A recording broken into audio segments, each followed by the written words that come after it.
Assalamualaikum warahmatullahi wabarakatuh dan selamat tengah hari. Terima kasih kepada semua sahabat rakan media. Hari ini Jawatankuasa Kira-Kira Wang Negara pada hari ini membentangkan laporan PAC berhubung dengan pengurusan naik taraf dan pembangunan semula bangunan daif di sekolah di bawah Kementerian Pendidikan Malaysia KPM, Jabatan Kerja Raya Malaysia, JKR Sarawak dan juga JKR Sabah. Laporan ini dibentangkan selepas PAC selesai mengadakan prosiding pada 17 Januari 2024 dengan memanggil saksi-saksi seperti berikut. Yang pertamanya yang bahagia Datuk Indra Nik Nasaruddin bin Muhammad Zawawi, Ketua Setiausaha Kementerian Pendidikan Malaysia. Yang kedua yang berbahagia Datuk IR Haji Badiu Zaman bin Abdul Khalik, Timbalan Ketua Pengarah Kerja Raya. Yang berusaha IR TS Dr. Kasidi Anak Morris, Timbalan Pengarah Infrastruktur JKR Sarawak, dan yang berusaha Encik Petroseli Joseph, Ketua Penolong Pengarah JKR Sabah.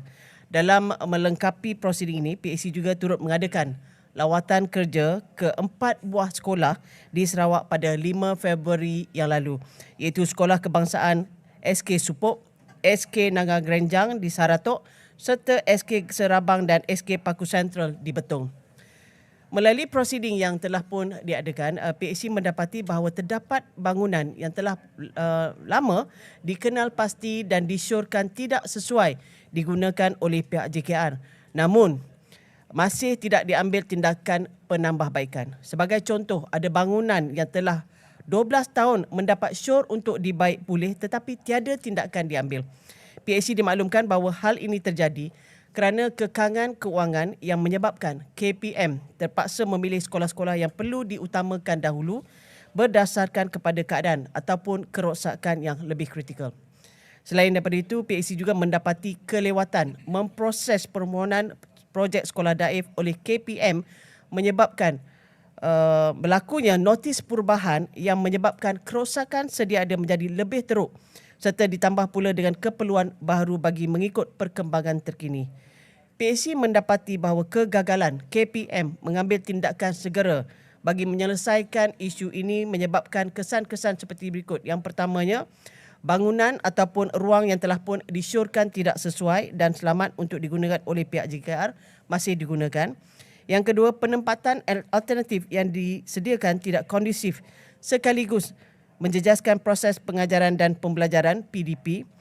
Ketiga, terdapat kos-kos tambahan lain seperti pembinaan penempatan sementara bagi tujuan penyuraian murid, pertambahan kos overhead, kos-kos berkaitan masa, kos lanjutan dan kos-kos yang lain perlu ditanggung oleh kerajaan. Dan yang keempat, pertambahan tekanan kerja ke atas kaki tangan sekolah ataupun pejabat pendidikan ataupun KPM disebabkan oleh desakan serta keluhan daripada ibu bapa ataupun orang awam dan tekanan ke atas murid ataupun pelajar kerana perlu menjalankan sesi PDP dalam keadaan yang tidak kondusif dan selesa. Yang ini kita tengok sendiri keadaan di sekolah. Atas sebab itu, PAC mahu KPM melaksanakan perancangan dan mengambil tindakan proaktif bagi memastikan sekolah-sekolah di Malaysia berada di dalam keadaan selamat dan juga kondusif. Ini termasuk melancarkan program sifar bangunan sekolah daif. Ini antara 4 syor PAC yang dinyatakan dalam laporan ini. Berdasarkan prosiding yang diadakan, PAC Parlimen membuat 6 rumusan seperti berikut. Yang pertamanya, laporan Ketua Audit Negara menyatakan hanya 411 iaitu bersamaan dengan 27.3% daripada 1,505 sekolah diangkat permohonan sekolah daif dan 398 daripadanya telah diluluskan. Bagaimanapun, hanya 386 projek daif yang dilaksanakan dan 123 iaitu bersamaan dengan 31.9% daripadanya siap dilaksanakan. Manakala 1,094 sekolah belum diangkat permohonan sekolah daif. Semasa prosiding PAC pada 17 Januari 2024, Kementerian Pendidikan Malaysia telah memaklumkan bahawa sebanyak 267 permohonan sekolah daif telah diangkat ke Kementerian Ekonomi dan 240 permohonan telah pun diluluskan. KPM telah melaksanakan sesi libat urus dengan pihak berkepentingan di peringkat persekutuan dan negeri bagi mempercepatkan proses berhubung projek daif seperti kelulusan syor meroboh, keputusan pindah perujukan, urusan hak milik tanah, kebenaran merancang, notis perubahan dan lain-lain. Penubuhan jawatankuasa berkaitan seperti pasukan petugas khas reformasi sektor awam STAR serta inisiatif pemantauan telah diambil oleh pihak KPM bagi memastikan projek berjalan lancar tanpa kelewatan. Kelima, projek sekolah daif yang dijalankan secara berpakej adalah tidak efektif dan KPM serta Jabatan Kerja Raya bersetuju untuk tidak meneruskan pendekatan tersebut. Projek sakit yang dibangunkan secara berpakej ini sedang dipantau rapi oleh pihak JKR. Bagi permohonan projek sekolah daif yang belum diangkat dan atau diluluskan ke Kementerian Ekonomi, KPM mengambil langkah membuat penyelenggaraan untuk memanjangkan jangka hayat bangunan dan kefungsian bangunan tersebut supaya masih selamat digunakan. Sehubungan dengan itu, sebagai langkah penambahbaikan terhadap pengurusan naik taraf dan pembangunan semula bangunan daif di sekolah PAC Parlimen mengesyorkan 4 perkara kepada KPM untuk dilaksanakan seperti berikut. Yang pertamanya, KPM perlu melancarkan program sifar bangunan sekolah daif seluruh negara selaras dengan komitmen KPM untuk mewujudkan persekitaran yang selamat dan juga kondusif bagi pelaksanaan pengajaran dan juga pembelajaran. Dan yang keduanya, KPM perlu meningkatkan perancangan dan pelaksanaan program penyelenggaraan sekolah-sekolah bagi mengurangkan keberengkalian sekolah-sekolah berkenaan dikategorikan sebagai sekolah daif. Ketiga, KPM perlu memantapkan kaedah pengurusan projek melalui mesyuarat jawatankuasa tindakan pembangunan kementerian secara berterusan bagi memastikan semua projek yang dirancang siap mengikut jadual. Dan yang keempat, jawatankuasa pemandu pembangunan semula bangunan daif di sekolah yang dipengerusikan oleh KPM perlu diperkasakan supaya ianya lebih efektif dalam menangani isu-isu daif. Dan PAC memberikan tempoh selama 2 bulan kepada pihak KPM sebelum dipanggil semula untuk proceeding tindakan susulan bagi membolehkan jawatankuasa ini mengetahui tindakan yang telah pun diambil terhadap syur-syur yang telah dikemukakan oleh PAC. Orang ramai boleh membaca setiap keterangan dan penemuan laporan ini dengan melayari laman web PAC di alamat www.parliament.gov.my/PAC. Itu saja. Terima kasih. Okay. Alright. Ada. Kita boleh dapat yang ni bermula hari ini ya. Dibentangkan hari ini. Okey, saya minta sahabat-sahabat lain untuk bantu untuk tambah. Ya, sikit saja. Tak apa. Saya Bayan Baru daripada juga ahli daripada PAC. Dalam proceeding kita ni kita tahu bahawa sekolah daif ini ada lebih kurang 1,500. Jadi banyaknya. Dan kami hanya mampu untuk investigate beberapa sekolah dan juga berdasarkan kepada laporan Ketua Audit Negara. Jadi isu ini akan berlanjutan. Dia mendapat perhatian kerajaan. Mujurlah ya. We are very glad that the government has now aware dan telah membuat tindakan terhadap sekolah daif, terutamanya after ramai ahli-ahli parlimen daripada Sabah Sarawak yang memperjuangkan isu-isu sekolah daif. Walau bagaimanapun, kita tahu bahawa perkara ini tidak akan selesai dalam tempoh masa yang singkat.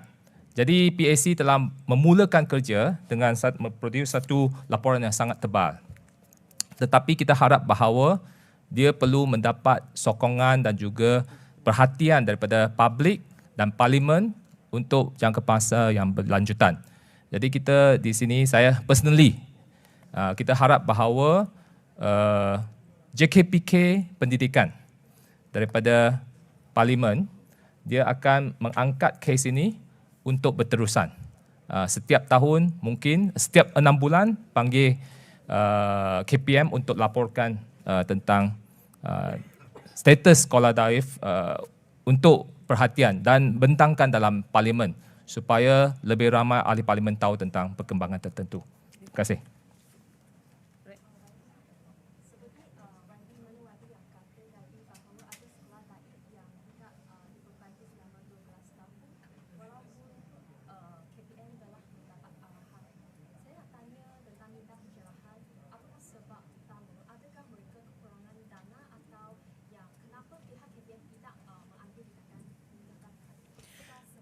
yang telah saya nyatakan sebentar tadi disebabkan oleh kekangan peruntukan. Itu antara sebab yang utama. Sebab terlalu banyak sekolah dan mereka terpaksa pilih-pilih dan juga apabila berlaku banyak perkara notis apa nama ni perubahan projek dan sebagainya. Jadi dia punya main itu adalah kekurangan peruntukan kewangan.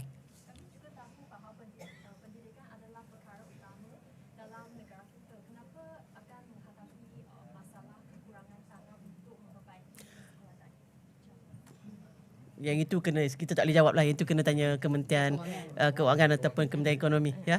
Yang sebab tu kita PAC melihat bahawa sebagaimana sahabat saya yang berhormat Bayan Baru menyatakan tadi, isu sekolah daif ini sangat crucial, sangat sangat penting untuk kita lihat. Sebab itu PAC melihat tentang isu ini dan hasil daripada lawatan kita ke bawah, dan kita sendiri rasa amat sedih melihat keadaan anak-anak yang terpaksa berhadapan dengan situasi yang tidak selesa, panas dan tidak kondusif, dan sebab itu kita mengharapkan supaya semua pihak dapat menggemiling tenaga dan juga memberikan perhatian kepada isu ini. Terima kasih.